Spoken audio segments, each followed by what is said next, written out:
Let me bring in my next guest. We are joined with another fantastic guest, Koffi Kouakou. Kofi is an African analyst, senior research fellow at the Center for Africa-China Studies at the University of Johannesburg. Kofi, what's going on, man? How you Yes, doing today? I'm doing fine, and yourself? I'm doing good. I'm doing all right. Just trying to Excellent, figure out what excellent. the hell is going on.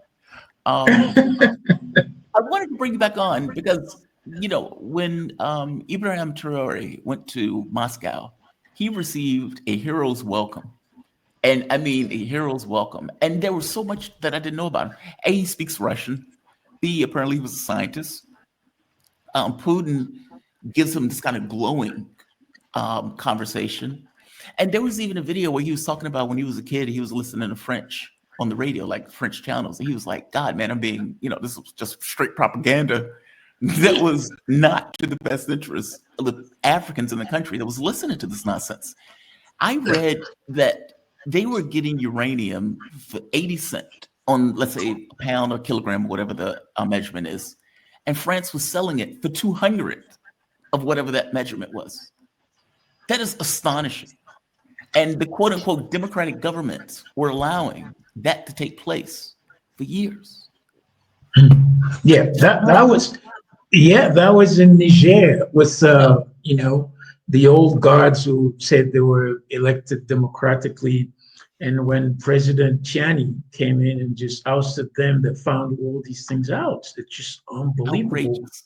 For decades, they've been just exploiting that uranium. Think about the amount of money and wealth they've just thrown out of this whole thing. And it's not just one country. I mean, you take Niger, you take Burkina Faso for gold and other stuff, Mali, Senegal, Cote d'Ivoire, I mean, Togo, Benin. I mean, then it goes on and on, all the way to Central Africa. Wow. So I think you've got a point there.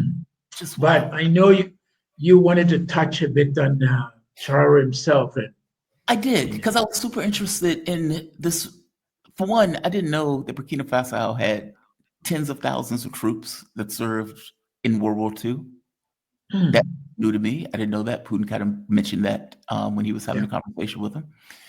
I didn't know that Traore was a scientist as a profession. I didn't know he spoke Russian. When he went to Moscow University, they went bananas, yeah, especially the African students that were there. Like, there seems to be a close relationship between Russia and Africa. Like, I know Lumumba, what is it, Patrick Lumumba? They have like a street named after him in Russia. mm, Like, there's interconnectedness between Africa and I guess the Soviet Union, but by extension Russia, that I wasn't aware of. I guess until yes, Traore went over there. Go yeah, into that for me, just a little bit of it. yeah. I mean, look, much of the real history hasn't been sort of made visible to the rest of the world. Remember, after World War II, the spin was so big because I think the US had the ability to communicate anything, you know, Yeah. seemingly. I mean, even today, most of us, even intellectuals, think that the US was the one who won this war, World War II, Yeah. which all of us know about what's coming out more and more. I mean, the Russians lost 27 or so million, 24, 27 million, even more, because I mean, the official numbers, the realities on the grounds are different. You know, after the war itself was stopped, many people kept dying off and so forth for years. But in any case, what is important is that Russia was not part of what was called the scramble for Africa. So, in large parts, the colonies of the European nations that colonized Africa and then stripped it into, now we have 54, let's say roughly 55 countries, Mhm. 54 according to the United Nations, um, and then 55 according to the African Union, because the African Union includes Western Sahara, which I is see. at the bottom of Morocco, and Morocco just doesn't want to hear that. But in any case, they managed to sort of carve out Africa with that scramble at the Berlin Conference, 1884 to 1885, January, well, from the day before Christmas of 1884 to January 1885. Hmm. So they just got together and agreed that we've got to take this place because there's so much there we don't know. And they managed to carve out this continent until today. The carving has created so many problems because it split up different groups into segments. You can see the problem now in the eastern side of the Congo, Yeah. where part of the groups there are not really fitting into Rwanda, nor Burundi, nor the DRC. So they're creating all sorts of things. It's not only there; it's in many places. So African borders have created enormous amount of damage. But the African Union has agreed to keep them. But it's not just keeping them, but they also struggle to manage the reality of these borders.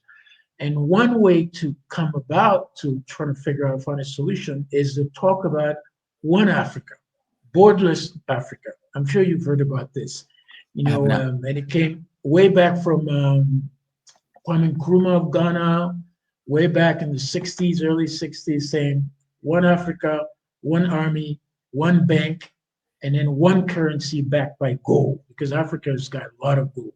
Right. And at that time, the Soviet Union was not involved in this kind of, if you want, colonialism. And I think that's what really makes the Russia, which sort of the legal, I wouldn't say legacy of the Soviet Union, but sort of took it from there on its shoulders to deal with Africa. So most Africans don't see much of that. But in fact, the Soviet Union was helping a lot of struggle countries and liberators, quote unquote, to fight off the European colonial powers. But in Burkina Faso, in fact, the relationship between Russia and the Soviet Union started in 67. And then in 73 or so, I think it's 67, and then 73, for some reason, if I got my date right, Burkina Faso tied up with Taiwan, decided to have a relationship with Taiwan. But that being said, the Russians have always have some good. I know the relationship with Taiwan and China and so forth is very restrained. But what is clear is that the Russians have had some relationship with Burkina Faso for a long time, and now they are really getting back into building that relationship. So in 2023, Prime Minister Lavrov was in Burkina Faso to tie up that relationship again. It was just not a superficial relationship, serious one, upgrading to high level, not just political, diplomatic, but also economic, military, defense, security, all of that you want to think about. And so the young man of Burkina Faso now, I say young man, pardon my patronizing way of saying it. 37. Yeah, he is young. I mean. Yeah, he's very young, and he's managed to see the shift. And I've got 5 points that I'm going to share with you later. But key to it is he's managed to understand that he can't really compose anymore with Western nations, especially France, that was a colonizer, Right. and then a lot of other European countries supporting French. Even today, they're still supporting France because the French, the CFA franc, which is that regional currency, is tied to the euro backed by the French. This is another colonial, yeah. So economic sovereignty is not quite clear. Wait. Just so I just want to understand that. The Mhm. currency that Burkina Faso uses is a currency that's related to the French government? Yeah, it was put together by the French, called the CFA. In French, I think is Communauté Française d'Afrique. Oh, And so that money that was put together, I think, in the mid 40s by former President de Gaulle, was managed to cut a deal because most African countries wanted to be free from French colonialism. And there was a lot of talks in the 50s to try to liberate countries. And many countries found ways to say, look, we want to still stay with France. Of course, they were coerced. Only few, if not one, Guinea, under President Sekou Toure, was the only one who said, dignity or death, which Right. in fact later on Thomas Sankara took on. So he said no to France, and the French destroyed everything, infrastructure, uh, I mean, buildings and everything else. In fact, they tried to create a false currency to destroy his economy, but they gave a hard time to Sekou Touré. Many other African leaders decided to stay with the French, and that staying with the French created a monetary zone, a monetary currency that was called the CFA franc. Okay. And it was backed by the French. Remember, we talked about this a couple of years ago, you and I, when you were still at Sputnik International. Radio. Okay. And that combination of these countries, about 14 of them, they are using the same. In fact, 14 in West Africa. I think it's 14 in West Africa, and then another 4 or 5 in Central Africa. But it's a monetary system that really keeps under slavery, economic slavery, and financial slavery, all these countries, because the French central bank decide the interest rate, decide how much money they're going to use. When they need to spend money, they have to go and ask the French Are you Reserve Bank. serious? And Yes, they I'm not watch giving you it. everything because you'll be falling off. It is they're deciding almost everything, and they're trying to pull a coup. President Emmanuel Macron and President Ouattara of Cote d'Ivoire trying to short circuit a West African currency called the ECHO. And they used that same name to come up with something, but it didn't work. However, these countries are still under the economic control of France. Mali, Burkina Faso, and Niger are trying hard to really escape it by creating their own bank, development bank. I'm sure you're aware that, Yes. backed by gold.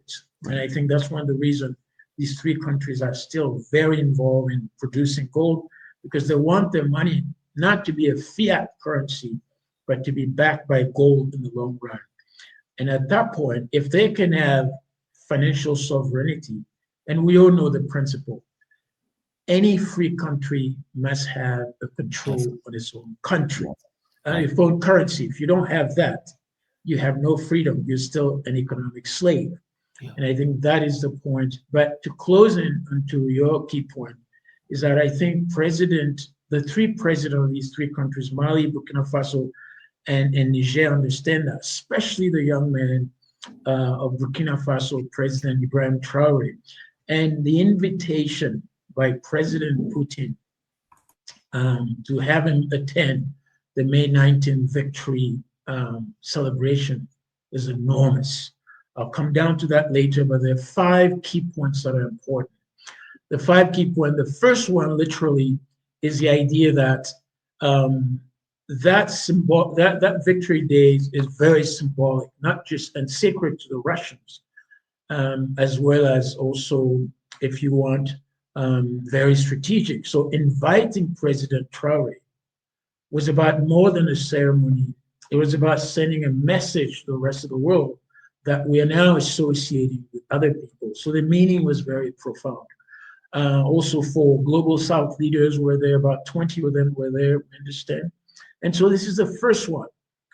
The second takeaway for me, and I think for many people, is that President Ibrahim Traore has become a rising global icon. I mean, you and I have talked about this off this show, that it is just unbelievable by observing it. The media, global media, Russian political circles, I mean, conversation. You just said it yourself at at the university there. Moscow University has standing ovation. So he's now made himself very visible in the spotlight and supported by President Putin. That's very powerful. So the interpretation is very simple, that he has become the face of the new African defiance against the West and against many of these, colonial powers. And then he is now asserting a shift away from the French, and then asserting also some kind of Pan-Africanism, and then making a bold and not just symbolic shift, but a breakaway from France dominance and Western dominance toward Moscow. He's one of the few African leaders who are not afraid to say, I am picking my my case here. I'm not advocating the point about non-alignment and this and that. I'm very clear about it, and that he's made it very clear. So Traore is just not the Burkina Faso president, but again, as I said, he's a symbol, a generational symbol for a lot of young Africans who've been flying Russian flags all over the place and asserting African power, potential rise. So the symbolism is not just superficial, it's amplified and deep. And then let me close with the next two takeaways. The next one, the third one, is that this whole thing happened where Traore was at a place where the global South was now churning and turning again the idea of multipolarity. I mean, this is really important. And I think making that visible, being part of a new global architecture of multipolarity for President Traore is essential because it's going to help him to be protected. I think this is the part that we need to emphasize, that he's not doing that just for free or for just showing off, but he needs the protection of Moscow. But of course, the protection of Moscow and China as well has a cost, but it's not the same cost as we see in the West, especially with President Trump, siphoning off or cutting deals on minerals all the time. It's a lot more bigger than this. So hosting him, it's not just the Moscow thing was not just hosting him, but it was also a convincing convening of an alternative, joining some kind of G20 almost, not quite yet there, but of sort, and then being able to position the global South people as an alternative, a strategic alternative. But now the other one, the other takeaway is that Burkina Faso's strategic shift is very clear. The reality is, Traore understands it. You've got to have somebody to help you cut down military relationship with France, but also political and military with France, but also connect with people who can help you. And Victory Day was the best way to show that up. It's not just an image, but tell the French, hey, he's giving them the finger. And the French, Europeans, and the West are watching this very, very closely. Yeah, in terms of political identity, is building that and connecting to Moscow. This was a big Traore Moscow moment, we can say, and flagging that and planting that flag and then say, hey, and I'm sure you saw it also at the when he was at the soldiers. I think what do they call this? It's not the invisible soldier. There's another term at the soldiers. Unknown. It's the grave. Soldier. Yeah, Unknown. yeah. Yes. It's the grave of the what is the name of that thing? It's because we have something similar here. Unknown soldier's tomb or something like that. Yeah. I mean, think about it. The symbol was so powerful. While everybody else was dressed in regular civilian attires, there's a young man showing up. He's dressed in soldier's attire, military attire, giving the due respect to those dead people. How powerful is that, Jamal? Yeah. And now it is really powerful. Yeah, and the last one for me is again a signal for Africa. If he can survive this, his stardom, his reputation speaks a lot for the hunger, the thirst for a lot of young people are saying, we need not just new heroes, but heroes who can translate that hero status into realities back into, the ordinary Burkinabe, the ordinary Africans, so that there's stability, governance, and then the result back home is very clear. So in short, sorry I was a bit long, but I thought this is something that I could share with you before we get into the nitty-gritty. No, I mean, he has taken a lot on at a young age. Yeah. And I don't think you're undermining him when you're saying he's young. I think you're pointing out that, Trump is what, 80 something? Joe Biden was 80 something. Dianne Feinstein basically died in office. Like when you look at our political figure, these people are old in many respects. Mm-hmm. I think Obama was considered young when he came in. Obama might have been in his 40s. And so he is not just young, not just a symbol, but he is taking on, like you said, this mantle of a new Africa. And he is being presented to the world. I mean, because you're Yeah. talking about all these BRICS nations and everyone else at Victory Day with, massive honors coming from the person who's the host, Putin, who, as you point out, many in Africa was holding up Russian flags because he was the one that beat back the imperialists who were trying to effectively colonize Russia. Like, it's a powerful symbol of somebody saying, we're elevating this guy. There is something to be said about so much expectation being put on him. That's pressure, Indeed. right? Indeed. Because the expectation is you're not just a symbol, you're a symbol who's translating that symbolism into a reality that is affecting people in a real world physical matter reality level. It's not just what people think about you. You also have to deliver in real terms. And if you can do that in real terms, then you become.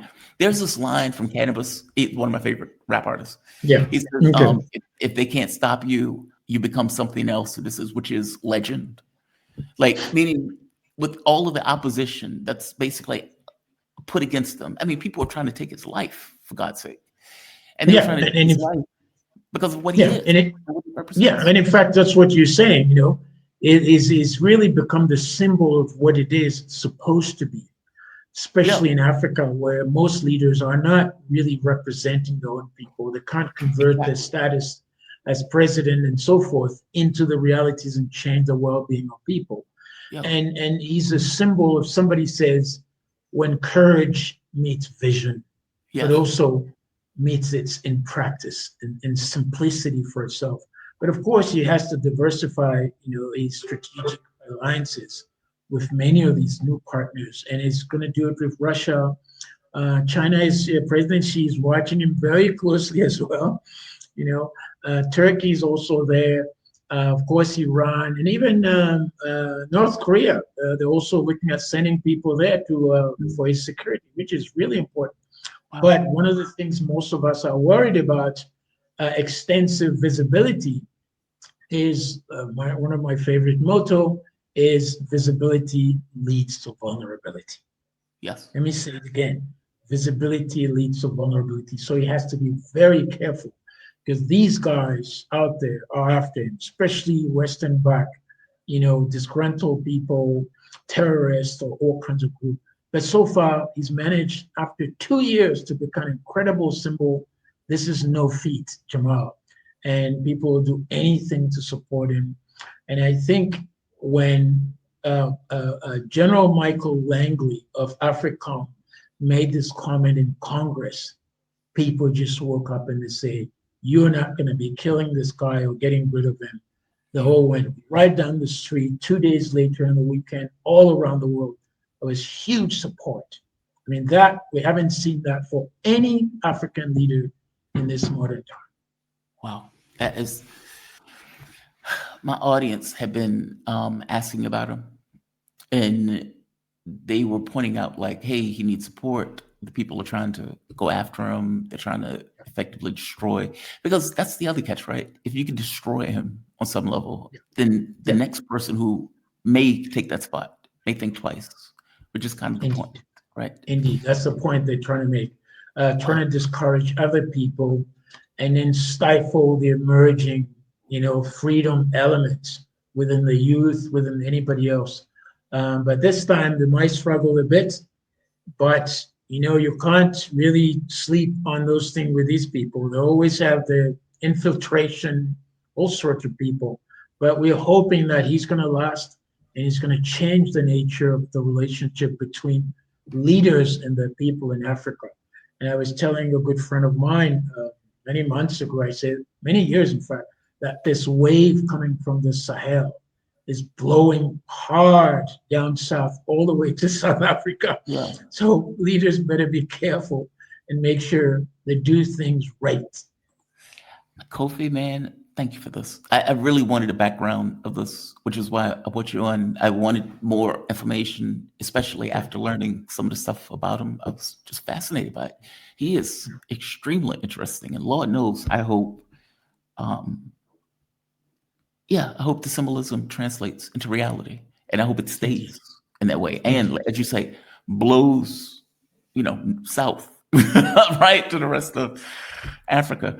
Koffi Kouakou, he's an African analyst, senior research fellow at the Center for Africa-China Studies at the University of Johannesburg. Thank you for this, Kofi. I really appreciate it, Thanks man. for having me always, Jamal. All Oh, the man, best. appreciate it. Cheers. Thank you. Bye-bye.